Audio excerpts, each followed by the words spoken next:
Hello and welcome to the cut and paste video. If you're looking at this video, the feedback you received on your most recent paper suggests that cut and paste would be the best revision method for you to try out.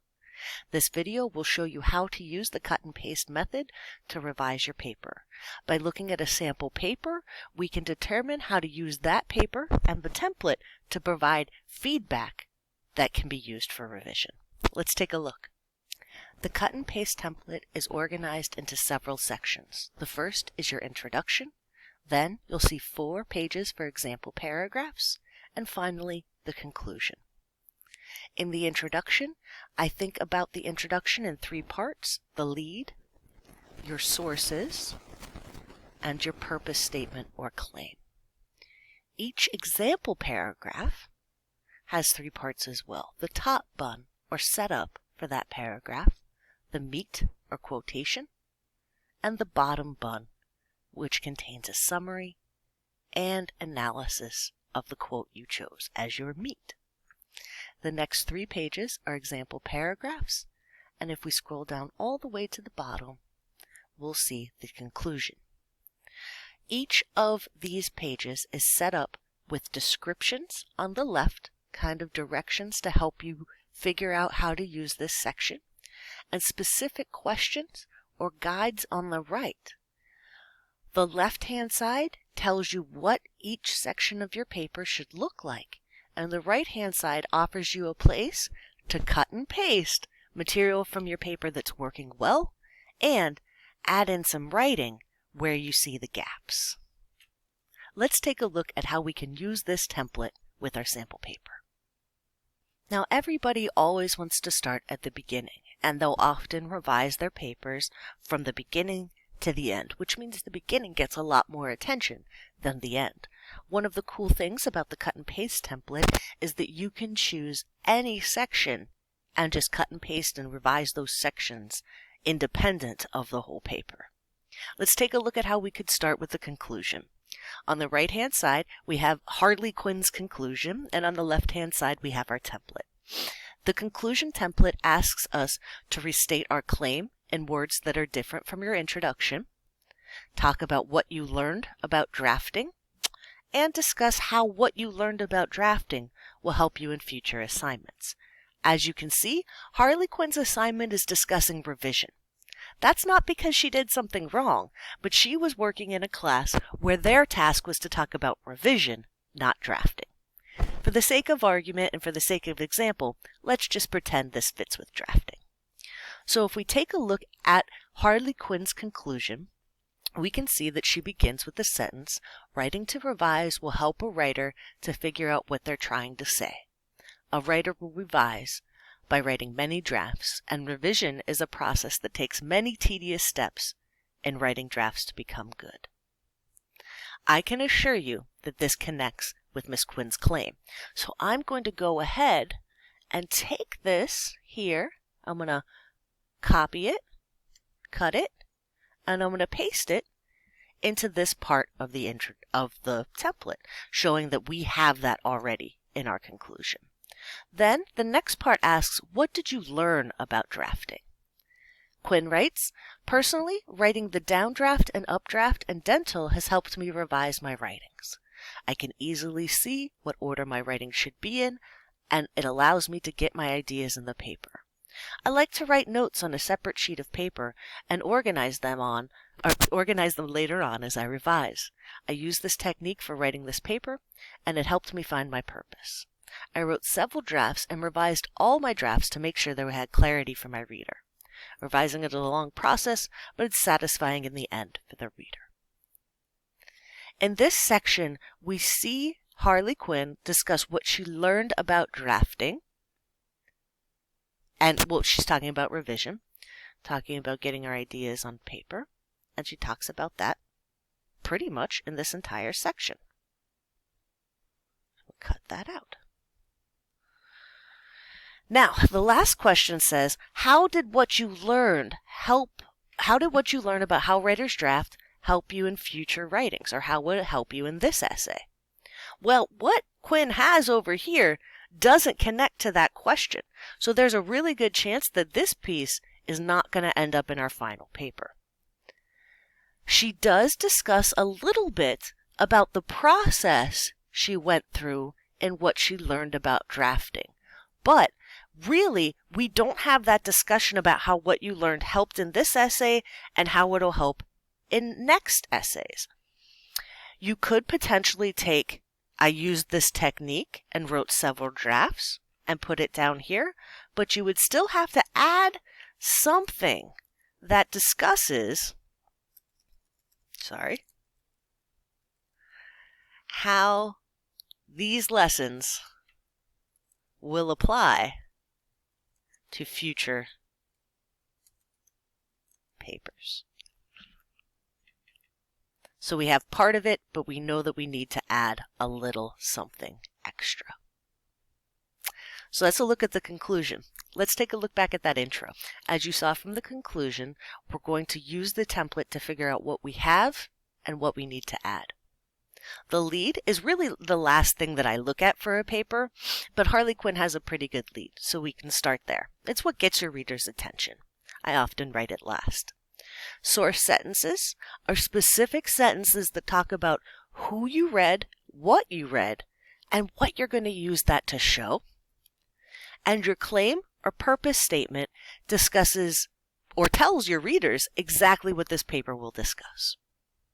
Let's go ahead and see if Quinn has, let's start with the claim and see if Quinn has a strong claim.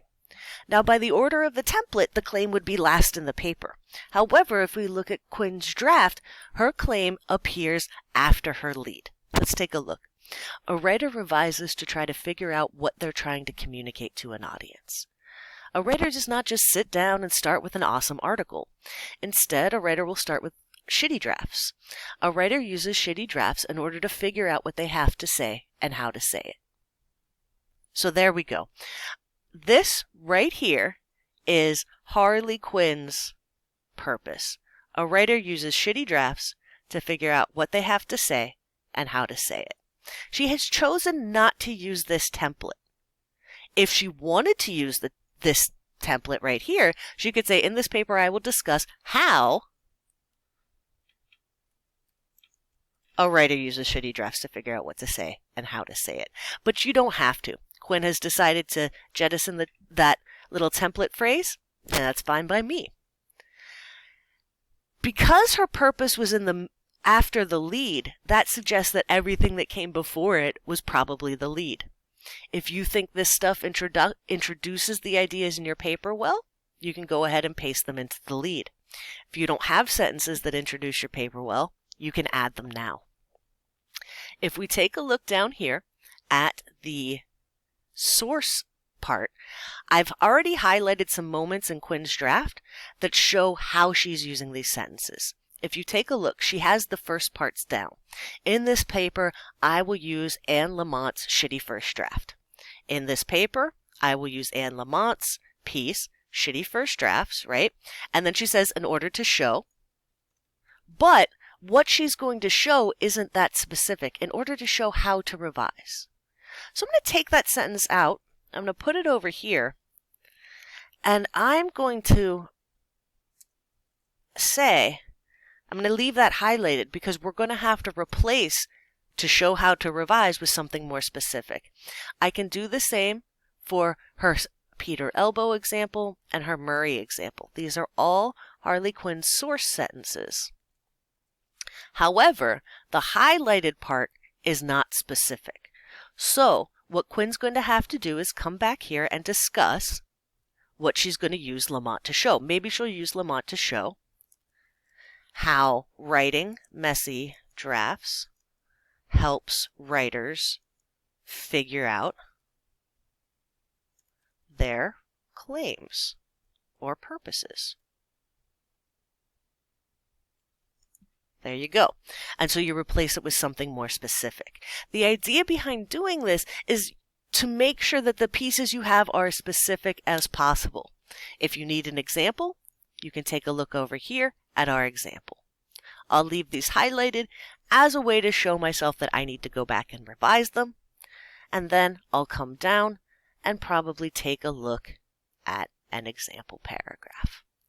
Now, we've already put all of this into our paper, into our template. So I'm going to take it out of my paper and I'm going to start looking at an example paragraph. I've broken this example paragraph into 3 colors. Blue is for our top bun. Green is for our meat or quotation. And the gray color is for the bottom bun or interpretation and summary. This is a very strong paragraph. All 3 pieces are present and I can put them right over here. Here's our quote, anchored correctly. Anchor right here, Lamont claims. And then our summary of the quote.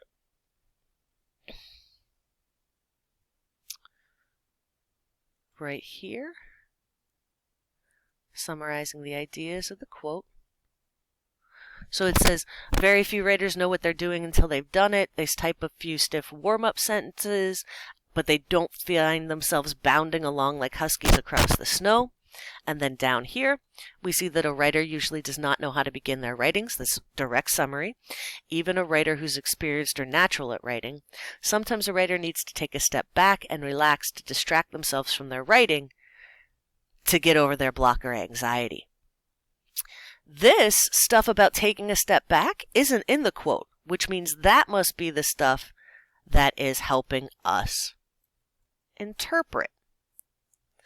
I would ask this writer to add a sentence that talks about how taking a step back or engaging in productive procrastination helps drafting in this way, right? So I would get a little bit more specific there.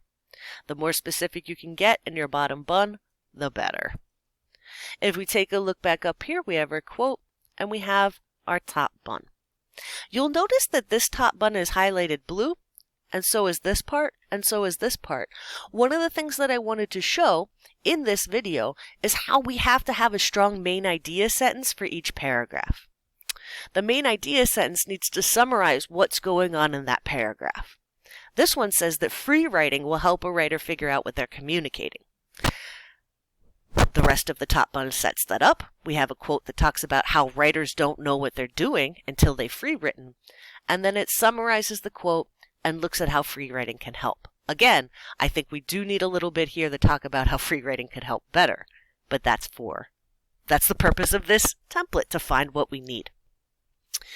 This top bun sentence also is very specific, talking about exactly what's going to be in the paragraph.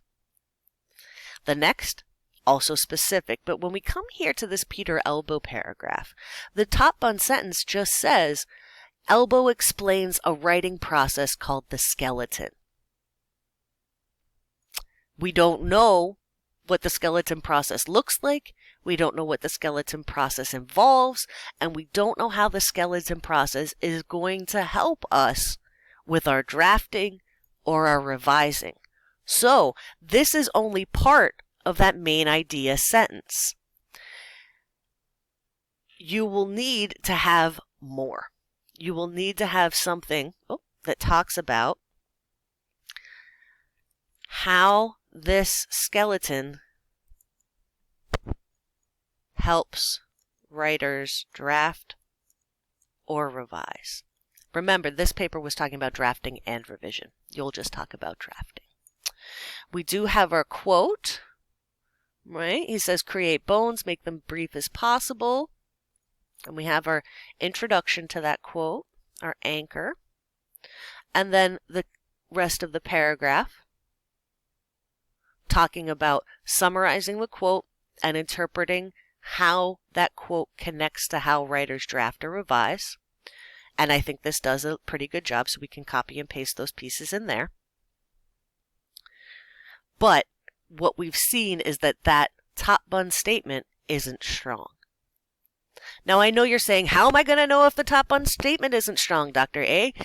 This is going to take some close reading on your part. You might want to work with the Writing Center on evaluating your draft and seeing what can fit into the template and what you might need to revise. You're definitely going to have to do a lot more than copying and pasting. One of the things that you'll notice is I started this draft by highlighting a couple of things. Those were things that I thought were strong in the paper. Now, I did that highlighting to make this video and our discussion today a little bit easier. But looking to your paper and seeing what's working and what's not in advance of doing the template can help you figure out how best to use the template. The purpose of the template is to help you see big gaps, like we saw here, where we couldn't find out what the skeleton did to help writers draft or revise. By finding those gaps, you'll be able to build content to fill in those gaps for your final paper. I know this was a longer video, but I hope you found it helpful, and I hope it helps you see how to use this template to revise your work. If you have any questions, office hours are always open Mondays and Wednesdays, and you can shoot me an email. Thanks.